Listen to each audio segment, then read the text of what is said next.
Hey everyone, it's Jananie from the channel This Story Ain't Over, and welcome back to another episode of #EpicBookRecs. So this is the monthly series that I do here on the Epic Reads channel, where I recommend a bunch of books based on a certain theme. We've done a bunch of different themes before, from romance to mystery books to literally anything you could think of, and all of those videos are linked below in the playlist in the description. But for today's theme, I thought I would go with one that I've done before because there's a lot of new books in this theme that I really want to talk about. So today I'm going to be talking about YA fantasies that I think you should add to your TBR.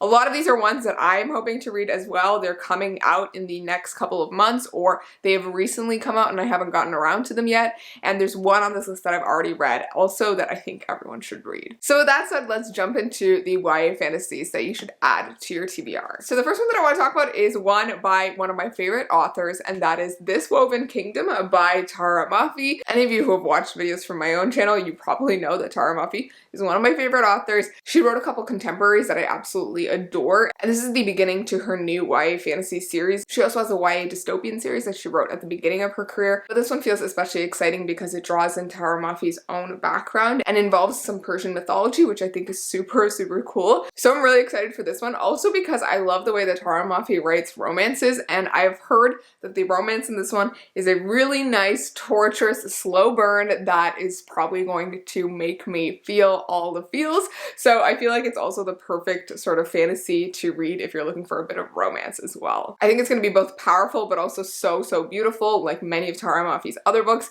and I just cannot wait to pick it up. Alrighty, the next book is one that I don't have a physical copy of, but that is The Ivory Key by Akshay Raman. And this one sounds super cool. It is an Indian-inspired fantasy, and it is the first book in a duology. And it follows our main character, Veera, who is supposed to become the next queen of her kingdom, called Ashoka. And the way that this fantasy world works is that magic is sort of this like precious resource that is like mined and found in this quarry.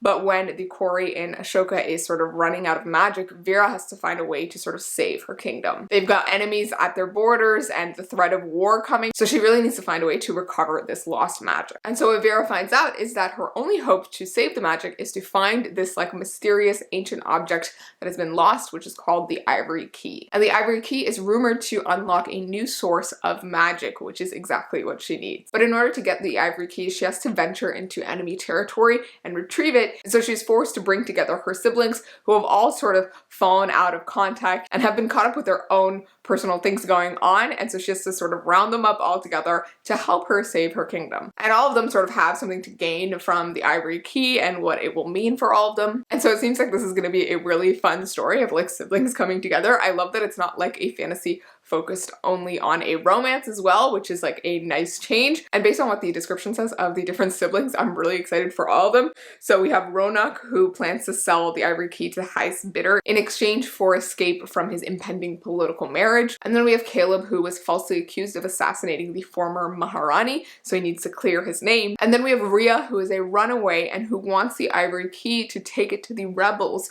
who want to sort of take away the nobility's power, and she needs to like prove herself to them, which all of this seems like a chaotic mix. It's going to be super cool, and I'm just so excited for all of these characters. I already feel like I'm going to fall in love with them, so I think this one's going to be a really fun fantasy to read. Alrighty, the next book that I'm super excited for is called The Girl Who Fell Beneath the Sea, and this is by Axie O, and this one seems super interesting. Basically, in this fantasy world, the main character Mina's homeland has been ravaged by these deadly storms and floods, so all the people in her homeland think that it is the wrath of the sea god. And so in order to appease the sea god, every year a young beautiful maiden is sort of sacrificed to the sea god in hopes that he will one day find his true bride and leave them alone. So Mina has an older brother named June who has a betrothed named Shim Chung, and she is believed to be the most beautiful girl in their village, and a lot of people think that she might be the legendary bride of the sea god.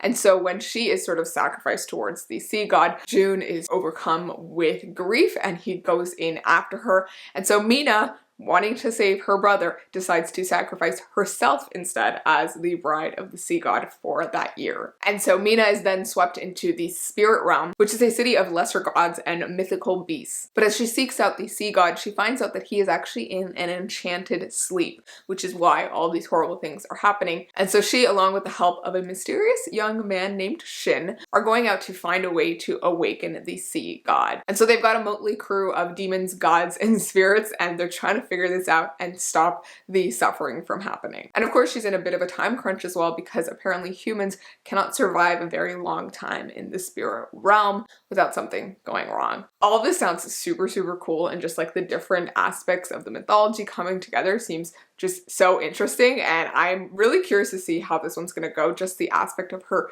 being in the spirit realm just seems so interesting. And this one also just recently came out in February, so you should definitely go grab it. Alrighty, the next book on this list that I want to talk about is Gallant by V.E. Schwab, and this book is coming out I think March 1st, so just after this video should be going up, and I'm super excited for V.E. Schwab's newest book. I absolutely love all of her other books, her This Savage Song duology, but also some of her adult books as well. And I'm super excited for Gallant because it seems like it's going to be a mashup of various aspects, including a secret garden type story and also a bit of a haunted house gothic horror element to it. Basically, it follows our main character Olivia Pryor, who has been going to this all-girls school for most of her education, and all she has of her past is her mother's journal, which oftentimes feels like it's unraveling into madness. But when one day Olivia receives this letter that tells her to go back to her home called Gallant, she decides to pack up and leave immediately. But when she arrives at Gallant, everyone there is not really expecting her, and they're sort of confused as to why she came home. But regardless, Olivia is determined to stay there and figure out sort of the secrets of Gallant and what's been going on. Her cousin Matthew is acting a bit strangely and a bit hostile towards her. There's also these half-formed ghouls that are haunting the hallways. Olivia knows that there are secrets hiding in Gallant, but when she crosses a mysterious wall, she finds herself in a place that is not Gallant, but somewhere magical and somewhere else. In this other space, the manor is crumbling and the ghouls are real, and a mysterious figure rules over them all. And she starts to realize that this place is what has become the destruction of her family over generations, but she has always been someone who wants to belong somewhere, and she has to decide if she's going to take her place as a prior and protect her world from this mysterious master of the house, or if she's going to take her place beside him. It all seems super interesting and really, really cool. V. Schwab is just so great at creating these worlds that have magic just lingering on the periphery, and I absolutely love that, so I think this one's going to be equally amazing as her previous books. Alrighty, the next book that I'm hoping to pick up is 1,000 Steps into Night, and this is by Tracy Chi, and I am so excited for this one because it is a Japanese-inspired fantasy brimming with demons, adventure, and plans gone awry. It follows our main character Miyuko, who is the daughter of an innkeeper and has had a pretty regular, normal life, but she lives in this magical fantasy realm called Awara, where gods and monsters and demons and humans live side by side. But things go awry when Miyuko is cursed and she begins to transform into this demon with a deadly touch. And so she embarks on this journey to find a way to reverse the curse, and she encounters different characters and gods and demons and other things in this world. But along the way, she starts to realize that her transformation has actually given her a lot more power and freedom than she ever had before. This one seems like it's going to be a really fun and interesting fantasy with some really cool mythology to it, and I just love this idea of her being turned into a demon and sort of discovering how this might be kind of a cool curse. I love this concept and I cannot wait to see how it plays out on page. Alrighty, the next few books on this list are all ones that sort of came out last year and that I haven't gotten around to, but I know a lot of people really love, or I think that you should put on your TBR very soon because I'm planning to read them very soon. I just think they're going to be an interesting and great time overall. Alright, so the next book is Beasts of Prey by Ayana Gray. This one sounds super interesting. Basically, it's set in this city called Lucosa, which used to be a city of magic, but magic was lost and now it's more myth than reality. So one of our main characters is Kofi, who is the beastkeeper at the infamous Night Zoo, and she cares for these fearsome creatures to pay off her family's debts. But when she accidentally unleashes a wild and mysterious power, the Night Zoo comes crumbling down in fire. Our other main character is Econ, who is this elite warrior, but when the fire starts at the Night Zoo, his destiny is thrown into disarray and he is cast out. And so these two characters are thrown together and they realize that they have to venture into the greater jungle and capture this legendary monster called the Shatani, which has plagued the city for a century. And so with this creature's escape, I think magic has sort of returned to the city, and it adds some really interesting aspects to this story and to this world. I'm super excited for this book because it sounds unlike anything I've read before, and I think that's going to be a really fun fantasy to read. Alrighty, the next book that I'm planning to read very soon and that I think will be really fun for everyone else to read is Within These Wicked Walls by Lauren Blackwood. I think I've mentioned this one before, but it is an Ethiopian-inspired fantasy, and it is also inspired by Jane Eyre, the classic, so it is a bit of a gothic horror, and this follows our main character Andromeda, who is something called a Debtera, which is an exorcist that cleanses households of the evil eye. But when her mentor sort of throws her out before she can get her license, she is forced to try and find a way to get work, and she is hired by this mysterious man named Magnus Rochester. And Magnus is this like mysterious young heir, and he calls her to his home to exorcise it of the evil eye, but she starts to realize that there are some strange things afoot in his home. This seems like it's going to have some sort of romance, much like Jane Eyre,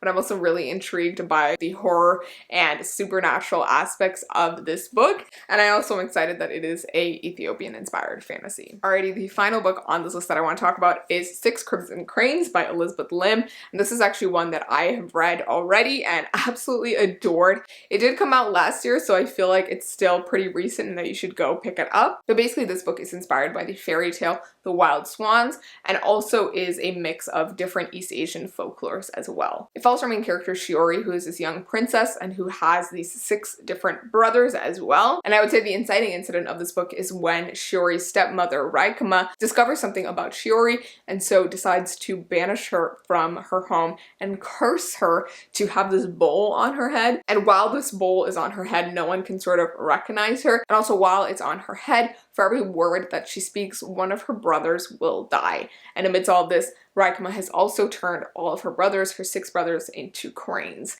And so they are these 6 crimson cranes who transform at night and by day become men. And Shiori is sent on this sort of long journey to figure out a way to break this curse, bring her brothers home, and save her kingdom. This was just so much fun and so interesting as well. I loved the different aspects of the folklore that were brought in, but also the book overall felt like a fairy tale, which I really, really enjoyed. And although some really terrible things happened to the main character, I feel like the overall tone of the book was really fun, and it was just an interesting fantasy to read. Alrighty, with that said, those are all the books that I wanted to talk about for this list of YA fantasies to put on your TBR. I'm so excited to read all of these, and I feel like there's some really great ones coming out recently, so I just wanted to highlight them all for you today. As always, thank you so much for watching. I'm Jananie from the channel The Story Ain't Over. You can check me out linked down below, and I will see you in the next episode of #EpicBookRecs. Bye!